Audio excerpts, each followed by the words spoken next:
வணக்கம் மக்களே! நம்ம நண்பர்கள் அனைவரும் ஓட்டு போட்டிருப்பீங்க அப்படின்னு நான் நினைக்கிறேன். ஓட்ட போட்டுட்டு ஜாலியா வீட்ல ரெஸ்ட் எடுத்துட்டு இருப்பீங்க. ஏன்னா, இன்னைக்கு பலருக்கும் கண்டிப்பா விடுமுறையா தான் இருக்கும். ஸோ, விடுமுறை என்ஜாயும் பண்ணிட்டு இருப்பீங்க.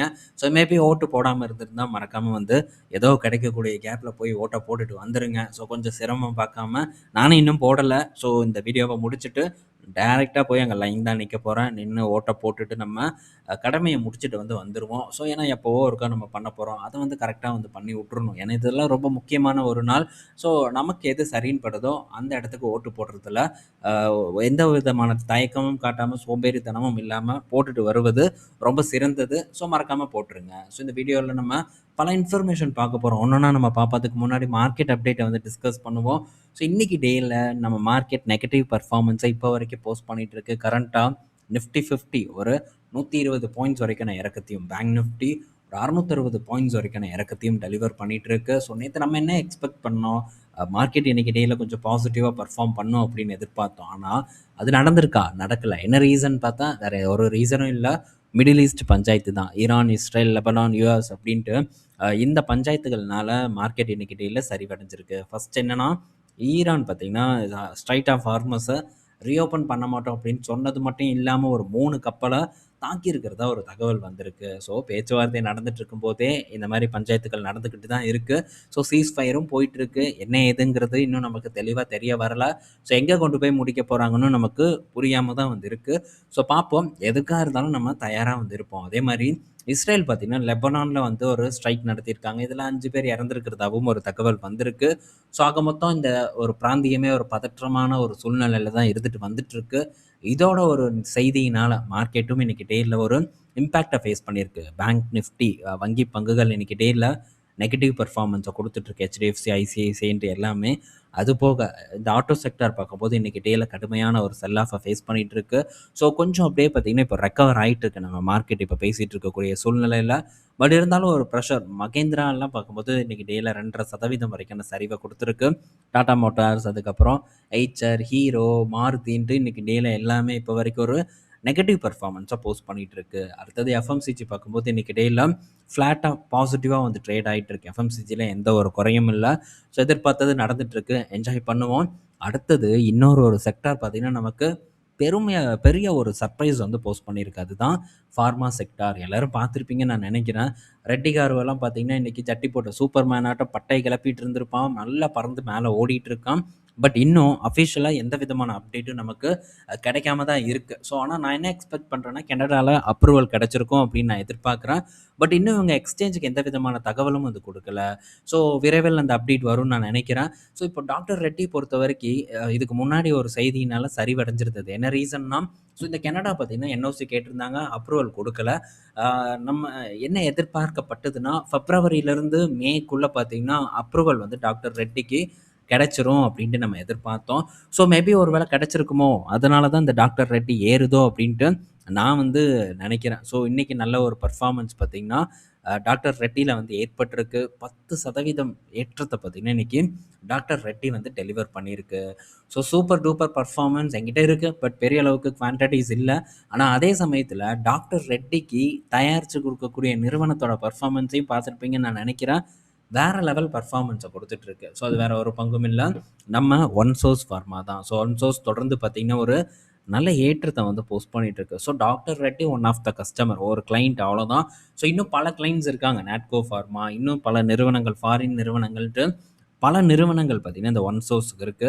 ஸோ, ஒன் சோர்ஸும் இன்னைக்கு டேல சூப்பரான பெர்ஃபார்மன்ஸ். டாக்டர் ரெட்டி ஏற அது கூட சேர்ந்து இதுவும் ஏறிட்டு இருந்தது. பட் இந்த 7.5%ஓட இந்த ஒன் சோர்ஸ் ஒரு 8% ஏற்றத்த குடுத்து அதுக்குள்ளேயே நின்றுச்சு. ஆனா, டாக்டர் ரெட்டி இப்போ அரவுண்ட் ஒரு 10% ஏற்றத்த நோக்கி போயிட்டுருக்கு. ஸோ, பார்ப்போம் இன்னும் எவ்வளோ தூரம் ஏறுதுன்ட்டு. எனக்கு தெரிஞ்சு இந்த டாக்டர் ரெட்டி அண்ட் ஒன் சோர்ஸோட ஏற்றத்துக்கான ரீசன் கனடா ஒரு அப்ரூவல குடுத்துருப்பாங்கன்னு நான் நினைக்கிறேன். ஸோ, இன்னும் வரைக்கும் ஒரு எக்ஸ்சேஞ்ச் கிட்டேருந்து கன்ஃபார்ம் வரல. மேபி இன்னைக்கு ஈவினிங்க்கு வரலாம்னு நான் நினைக்கிறேன். ஸோ, எது எப்படியோ வந்ததுக்கப்புறம் நம்ம ஒண்ணும் முடிவு எடுக்க முடியாது. ஸோ, நேத்து கூட நான் பார்த்தேன். ஒன் சோர்ஸ பத்தி ஒரு கருத்துக்கள் வந்திருந்தது.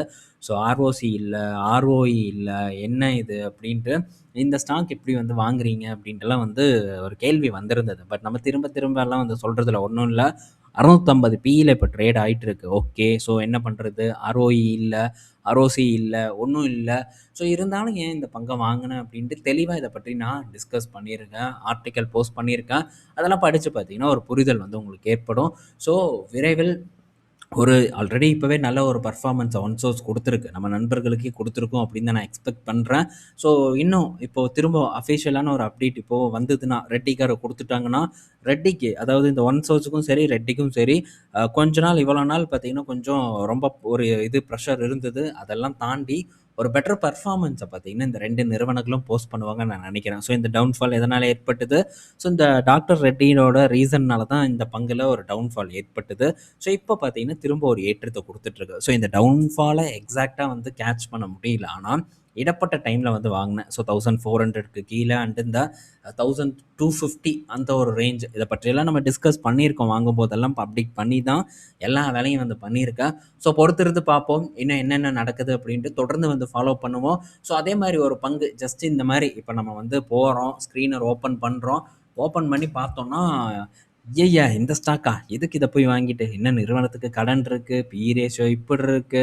ஸோ எதுவுமே நல்லா இல்லையே. அதுவும் அண்டு ஃபினான்ஷியல் ரிப்போர்ட் எடுத்து பார்த்தா, அதுவும் பெருசா இல்லையே. இத போய் எதுக்கு நம்ம வாங்கணும்? அப்படிங்கிற ஒரு எண்ணோட்டம் தான் நம்ம மனசுக்குள்ள வந்து வரும். ஆனா, இதெல்லாம் பார்த்து நம்ம வாங்கணும் அப்படின்னு நெனச்சா, இதெல்லாம் கரெக்ட்டா இருக்கு அப்படின்னா, நம்ம போய் எல்லாரும் வாங்கி எல்லாரும் ஈஸியா வந்து பணம் பண்ணிற முடியும். ஆனா, ஏன் பணம் பண்ண முடியலைன்னா, இது ஜஸ்ட் ஒரு டேட்டா அவ்வளோதான். ஆர்ஓசி, ஆர்ஓஇ, பிஇ ரேஷியோ இதெல்லாம் ஜஸ்ட் பார்த்தீங்கன்னா, இப்ப இருக்கக்கூடிய நிலைமைய பொறுத்த ஒரு டேட்டா அவ்வளோதான். ஸோ இத பேஸ் பண்ணி எல்லாம் நம்ம பங்குச் சந்தையில பங்குகள வாங்குனோம்னா, எந்த ரிட்டர்னும் கிடைக்காது. மாறா நமக்கு நஷ்டம் தான் கிடைக்கும். இத நம்ம பலமுறை வந்து டிஸ்கஸ் பண்ணியிருக்கோம்.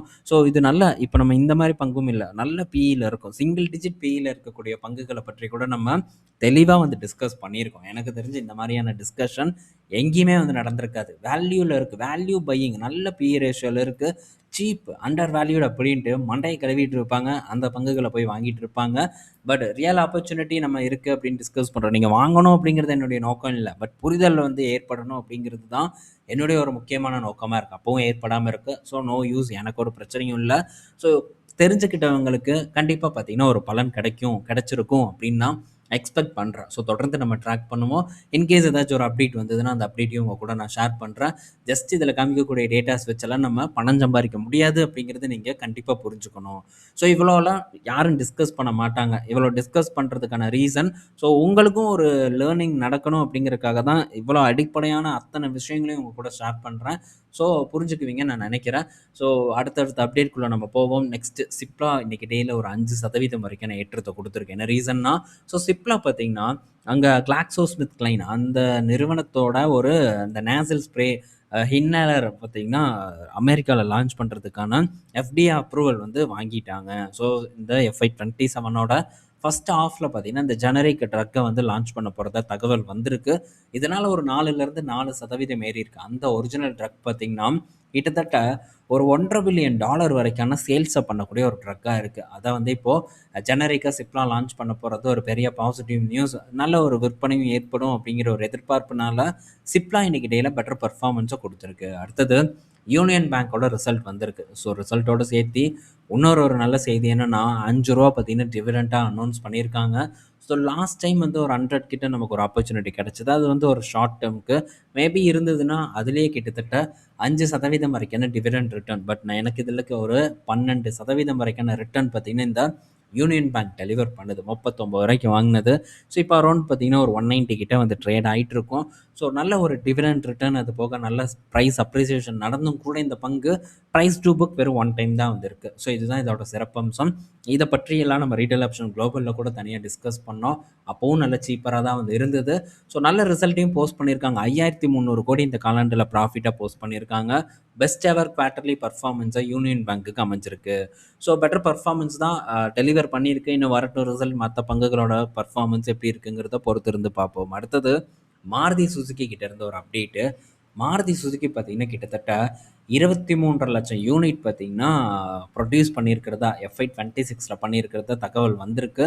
அது மட்டும் இல்ல. இன்னும் பார்த்தீங்கன்னா, அத 40,00,000 வந்து உயர்த்தறதுக்கான ஒரு எக்ஸ்பான்ஷன் ஒரு கேப்பெக்ஸையும் வந்து நிறுவனம் பண்ணிட்டு இருக்கிறதாவும் தகவல் வந்திருக்கு. ஸோ நல்லது தான். ஏன்னா, ஸோ இங்கேருந்து நம்ம உள்நாட்டு தேவையே கிட்டத்தட்ட 20,00,000க்கு மேல இருக்கு. 22,00,000 வண்டி கிட்ட வித்திருப்பாங்கன்னு நான் நினைக்கிறேன். அது போக எக்ஸ்போர்ட்டும் பார்த்தீங்கன்னா, நிறுவனம் பண்ணிட்டு வந்துட்டு இருக்காங்க. ஸோ இதனால கண்டிப்பா கெ இந்த கெப்பாசிட்டிய வந்து எக்ஸ்பேண்ட் பண்ணி ஆகணும் அப்படிங்கிற ஒரு கட்டாயத்தில வந்து இருக்காங்க. ஸோ பெரிய அளவுக்கு ஒரு வெயிட்டிங் பீரியட் இல்லாத ஒரு நிறுவனமா இருக்கு. நம்ம மகேந்திராலாம் போனோம்னா, வாழ்க்கையே வெறுத்துருவோம் அப்படிம்பாங்க. ஏன்னா, அந்த அளவுக்கு வெயிட்டிங் பீரியட் மகேந்திரா நிறுவனம் வந்து குடுப்பாங்க. அ ஏன்னா, அவங்களுடைய கெப்பாசிட்டி கம்மியா இருக்கு. பட் அவங்களும் கெப்பாசிட்டிய இப்போ எக்ஸ்பேண்ட் பண்ணிட்டு தான் வந்துட்டு இருக்காங்க. ஏன்னா, பெரிய அளவுக்கான ஒரு ஒரு விஷயத்த நிறுவனம் பண்ணிட்டு இருக்கு. தொடுற இடமெல்லாம் ஒரு வெற்றி நிறுவனத்துக்கு கிடைச்சிட்டு இருக்கு. ஸோ, அதனால கண்டிப்பா பண்ணி தான் ஆகணும். கேப்பெக்ஸ் அண்ட் பல ப்ராடக்ட் டெவலப்மெண்ட்லயும் இன்வெஸ்ட்மென்ட் பண்ணிட்டு இருக்காங்க. ஒரு நல்ல ரேஞ்ச் கிடைக்குமாங்கிறத வெயிட் பண்ணிட்டு இருக்கேன். கிடைச்சிட்டானா அவனையும் தூக்கி உள்ள போடுறதுக்கு ரெடியா வந்து இருக்கேன். பார்ப்போம் கிடைக்குதா அப்படின்ட்டு. ஸோ அடுத்தது 361 இவங்க பார்த்தீங்கன்னா, ப்ரூக்ஃபீல்டோட ஒரு குறிப்பிட்ட ஒரு அசெட்ல ஒரு ரூ. 1125,00,00,000 மதிப்பிலான 13% ஸ்டேக்க வாங்கியிருக்கிறதா ஒரு தகவல் வந்து கிடைச்சிருக்கு. ஸோ இது ஒரு பாசிட்டிவான ஒரு நியூஸ். அதேமாரி ப்ரூக்ஃபீல்ட்ஸுக்கும் ஃபண்ட் உள்ள வருது. இத வச்சு அவங்க அடுத்த ஒரு அசெட்ட வந்து கிரியேட் பண்றதுக்கும் அ ஒரு வாய்ப்பா வந்து அமையும்னு நான் நினைக்கிறேன். ஸோ இந்த வீடியோல பல இன்ஃபர்மேஷன் பார்த்துருப்போம். பயனுள்ளதா இருக்கும்னு நான் நினைக்கிறேன். ஸோ தொடர்ந்து வந்து நம்ம பங்குகள ஃபாலோ பண்ணுவோம். தொடர்ந்து ரிசர்ச் பண்ண ட்ரை பண்ணுவோம். ஸோ ஏன்னா நம்ம எவ்வளோக்கு எவ்வளோ டைம் ஸ்பெண்ட் பண்றோமோ மார்க்கெட்ல, அவ்வளோக்கு அவ்வளோ உங்களுக்கு வெற்றி கிடைக்கும் அப்படிங்கிறது தொடர்ந்து நீங்க என்னைய ஃபாலோ பண்ணிட்டு வந்தீங்கன்னா உங்களுக்கு புரியும். ஸோ நான் முடிஞ்ச அளவுக்கு டைம் ஸ்பெண்ட் பண்ணி பண்றேன். ஸோ அத நீங்க ஜஸ்ட் வந்து ஒரு ரிசர்ச் பண்ணீங்கன்னா போதும். ஏன்னா எல்லா விஷயங்களையும் நான் எடுத்து குடுத்துடுறேன். அதுக்கப்புறம் உட்காந்து நீங்க சில சின்ன விஷயங்கள் பண்ணுனாலே வந்து போதும். ஸோ அந்த அளவுக்கு நீங்க டைமும் ஸ்பெண்ட் பண்ண வேண்டாம். ஏன்னா, நீங்க கண்டிப்பா வந்து ஆஃபீஸ் ஒர்க் போவீங்க, ஆஃபீஸ் போவீங்க. ஸோ ஆஃபீஸ் எல்லாம் போயிட்டு வந்துட்டு உட்காந்து மார்க்கெட் பார்ப்பது அப்படிங்கிறது நடக்காத ஒரு காரியம். ஏன்னா நானும் ஆஃபீஸ் போயிட்டெல்லாம் வந்துட்டு இருக்கும்போது என்னால அந்த அளவுக்குலாம் மார்க்கெட்ல டைம் ஸ்பெண்ட் பண்ண முடியாது. ஆனா பண்ணணுங்கிற ஒரு வெறி இருந்தாலும் கூட அந்த டைம்ல எப்போ பிஃபோர் கோவிட் அப்போ என்னால வந்து அந்த அளவுக்கு டைம் ஸ்பெண்ட் பண்ண முடியல. ஆனா என்னைக்கு வொர்க் ஃப்ரம் ஹோம் வந்தனோ, எண்ணிலடங்கா நேரம் கிடைச்சது. ஆனா இப்போ அந்த நேரம் இல்ல. ஸோ கரெக்ட்டா என்னால ஒரு விஷயத்த இந்த இடத்துல பிரசன்ட் பண்ண முடியாம தான் இருக்கேன். பட் இருந்தாலும் எனக்கு இது பண்றதுக்கு, ரிசர்ச் பண்றதுக்கான காலம் இங்க இருக்கு. கொஞ்சம் ஹெவி ஒர்க்க வந்து பண்ணுனேன்னா, அது வந்து எனக்கு கிடைச்சிரும். பட் ஸோ இந்த மாரி டைம் கிடைச்சதுன்னா பிரச்சனை இல்ல. டைம் கிடைக்கலின்னா, முடிஞ்ச அளவுக்கு இந்த சாட்டர்டே, சண்டே அந்த டைம்ல கொஞ்சம் டைம் ஸ்பெண்ட் பண்ணி ரிசர்ச் பண்றதுக்கு நீங்க ட்ரை பண்ணணுங்கிறது இந்த இடத்துல நான் வலியுறுத்தி வந்து கேட்டுக்கிறேன். ஸோ இந்த வீடியோல பல இன்ஃபர்மேஷன் பார்த்துருப்போம். பயனுள்ளதா இருந்ததுன்னா மறக்காம லைக் பண்ணுங்க நண்பர்களே. ஏன்னா, அவ்வளோ உழைப்ப இந்த இடத்துல நான் ஸ்பெண்ட் பண்ணிட்டு இருக்கேன். ஸோ ஒரு லைக் பார்த்தீங்கன்னா, எனக்கு கண்டிப்பா ஒரு பெரிய ஒரு பூஸ்ட்ட வந்து குடுக்கும். அதே மாரி புதுசா வர நண்பர்களுக்கும் பயனுள்ளதா இருந்ததுன்னா, லைக் பண்ணிட்டு நம்ம சேனல சப்ஸ்கிரைப் பண்ணுங்க. ஈவினிங் நம்ம இன்னொரு ஒரு வீடியோல மீட் பண்ணுவோம். பாய் மக்களே!